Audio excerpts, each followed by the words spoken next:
Welcome friends, स्वागत है आप सभी का टेक्निकल पॉइंट में। तो आज हम पढ़ने वाले हैं construction and working of four stroke diesel engine. हमने फोर स्ट्रोक पेट्रोल इंजन की कंस्ट्रक्शन एंड वर्किंग पढ़ ली थी। अब उसी तरह हम पढ़ेंगे फोर स्ट्रोक डीजल इंजन की कंस्ट्रक्शन एंड वर्किंग। इसका जो कंस्ट्रक्शन है लगभग सेम ही रहता है किसके, हमारे फोर स्ट्रोक पेट्रोल के इंजन जैसा। तो अब शुरू करते हैं आज का धमाकेदार वीडियो। तो आप देख सकते हैं हमारी हेडिंग डली हुई है construction and working of four stroke diesel engine. Diesel engine का लाइन डायग्राम बना हुआ है। तो कौन कौन से पार्ट होते हैं डीजल इंजन में, आज हम वो पढ़ेंगे। तो सबसे पहले हम बात करते हैं सिलेंडर की। ये जो रेक्टेंगुलर शेप की आकृति बनी हुई है ये कहलाती है हमारी सिलेंडर, जो कि दो भागों में बटी होती है, एक सिलेंडर हेड, एक सिलेंडर ब्लॉक। ये एक खोखला भाग होता है, एक बेलनाकार भाग होता है, जिसके अंदर हमारा पिस्टन क्या करता है, रेसिप्रोकेटिंग मोशन करता है।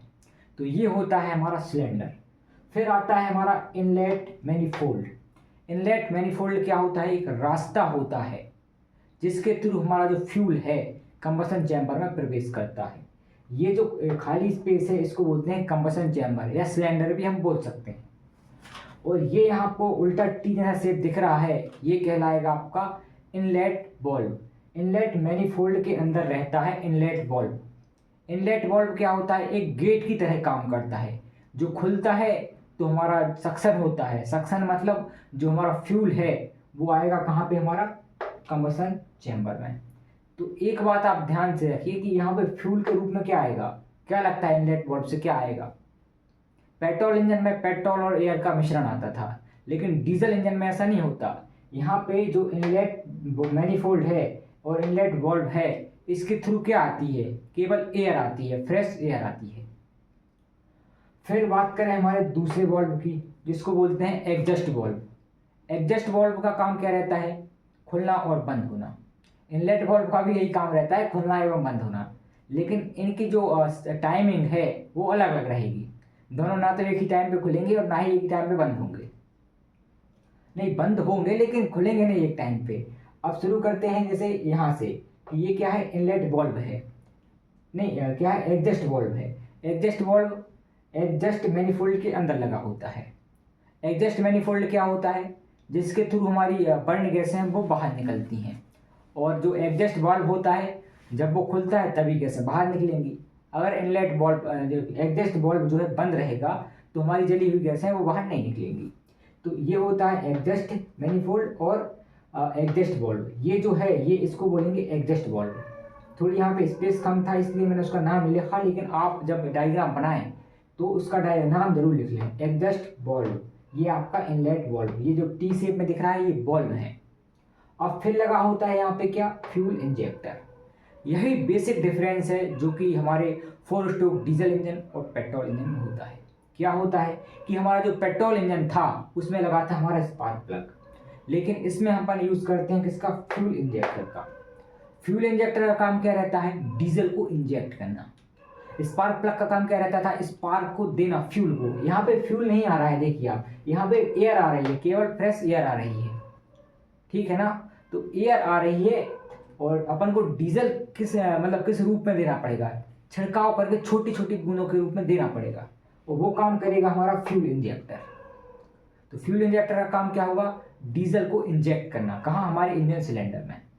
और फ्यूल इंजेक्टर के ऊपर ये देख रहे हैं जो तीर जैसा बना है, इसको बोलते हैं फ्यूल पंप। तो फ्यूल पंप और फ्यूल इंजेक्टर एक साथ यूज होते हैं।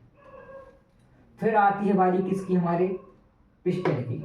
तो पिस्टन क्या होता है, पिस्टन एक मूविंग पार्ट होता है हमारे इंजन सिलेंडर के अंदर, जो क्या करता है, रेसिप्रोकेटिंग मोशन करता है। क्यों करता है, हमारे गैसों के दहन के कारण करता है, गैस में फ्यूल के दहन के कारण करता है और गैसों की वजह से करता है। और ये आप देख रहे हैं कि पिस्टन के ऊपर जो लाइनिंग बनी हुई है ये लाइनिंग कहलाती है पिस्टन रिंग। पिस्टन रिंग क्या करती हैं, अपने पिस्टन को बचाती हैं, किससे बचाती हैं, फ्रिक्शन से। अगर पिस्टन सिलेंडर की दीवारों को डायरेक्ट कांटेक्ट में आएगा तो क्या होगा, फ्रिक्शन होगा। फ्रिक्शन होगा तो हमारे जो पिस्टन है वो घिसेगा, कमजोर होगा, आवाज़ ज़्यादा करेगा। तो ये काम का इस लॉसेस को रोकने के लिए, इन लॉसेस को रोकने के लिए किसका यूज़ करते हैं, पिस्टन रिंग का। फिर लगी हुई है यहाँ पे गजन पिन। तो गजन पिन क्या करती है, कनेक्टिंग रॉड और पिस्टन को कनेक्ट करने का काम करती है गजन पिन। तो यहाँ पे गजन पिन लगी हुई है। गजन पिन के बाद आती है कनेक्टिंग रॉड। कनेक्टिंग रॉड का काम रहता है हमारे पिस्टन को और क्रैंक को जोड़ने का। अब क्रैंक क्या कर लेगी भाई, क्रैंक कहाँ की बड़ी तोप है, तो क्रैंक क्या करेगी, जो रेसिप्रोकेटिंग मोशन है उसको कन्वर्ट करेगी किसमें, रोटेटरी मोशन में। समझ रहे हैं ना आप, कि हमें जो पहिए को घुमाने के लिए मोशन चाहिए, रेसिप्रोकेटिंग मोशन नहीं चाहिए। अगर रेसिप्रोकेटिंग मोशन करेगी तो लफड़ा हो जाएगा, तो हमें चाहिए यहाँ पे रोटेटरी मोशन, क्योंकि अगर रोटेटरी मोशन होगी तभी तो पहिया घूमेगा। तो हमारा जो रेसिप्रोकेटिंग मोशन को कन्वर्ट करने का काम करती है रोटेटरी मोशन में, वो कौन करती है, क्रैंक करती है। और क्रैंक शाफ्ट क्या होती है, अब क्रैंक शाफ्ट पर रोटेटरी मोशन प्राप्त होती है। जो क्रैंक है वो अपनी जो रोटेटरी मोशन है वो किसको दे देगी, क्रैंक शाफ्ट को। तो आप समझ सकते हैं कि क्रैंक का काम कितना महत्वपूर्ण रहता है। बहुत सारे जो वाइवा क्वेश्चन होते हैं उसमें पूछा जा सकता है क्रैंक का काम क्या रहता है। तो क्रैंक पिस्टन से प्राप्त रेसिप्रोकेटिंग मोशन को कन्वर्ट करती है रोटेटरी मोशन में, और इस रोटेटरी मोशन को देती है क्रैंक शाफ्ट को। तो ये काम रहता है हमारी क्रैंक का। फिर लगा हुआ है यहाँ पे क्रैंक केस, सबसे नीचे रहता है क्रैंक केस। क्रैंक केस का काम क्या रहता है, क्रैंक केस में रहता है अपना लुब्रिकेंट फ्लूइड, मतलब जिसका अपन को यहाँ पे क्या करना है, लुब्रिकेशन करना है, स्नेहन करना है बोलते हैं। क्योंकि जो पार्ट हैं ये घिस जाते हैं, जैसे कि ये पिस्टन है, इसको घिसाव से बचाने के लिए, फ्रिक्शन को कम करने के लिए, भाई थोड़ा बहुत फ्रिक्शन तो होगा, उस फ्रिक्शन को कम करने के लिए हम क्या यूज़ करते हैं, क्रैंक केस में फ्लूइड का उपयोग करते हैं, जिसे हम लुब्रिकेंट फ्लूइड बोलते हैं। तो ये कुछ इस प्रकार इसका कंस्ट्रक्शन होता है। अब आते हैं इसकी वर्किंग पर। वर्किंग पे आने से पहले अगर आपको इनकी थ्योरी चाहिए तो पहले थ्योरी कवर करेंगे, फिर इसके बाद वर्किंग कवर करेंगे। तो अब हम पढ़ेंगे इसकी जो पार्ट्स हैं इनकी थ्योरी।